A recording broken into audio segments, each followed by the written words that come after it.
मित्रांनो, तुम्ही गुडघ्यावरती फाटकी पॅन्ट घालून रस्त्याने चालत निघालात ना, लोक तुम्हाला मॉडर्न असे म्हणतील.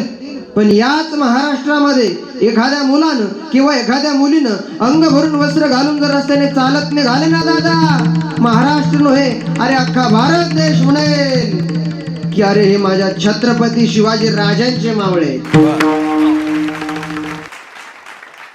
घाला, संपूर्ण कपडे घाला ना दादा. आता मी पुण्याहून कीर्तनानं येत होतो, सकाळी कीर्तन केलं आणि पुण्याहून येत होतो. येता येता मला एक मुलगा आणि त्याचा एक बाप, दोघं बाप लेक इथपर्यंतच चड्डी होती महाराज, इथपर्यंतच. आपले कपडे घातल्याच्या नंतर तुम्हाला कोणी पैसे देतं का? फुल कपडे घाला. आपण जसं वागतो तसे आपले मुलं वागत असतात. त्याच्यामुळं चांगले कपडे घाला, चांगलं जीवन जगा, चांगले कर्म करा. तुका म्हणे सत्य कर्मा भावे साय, घातलिया भय नरका जाणे.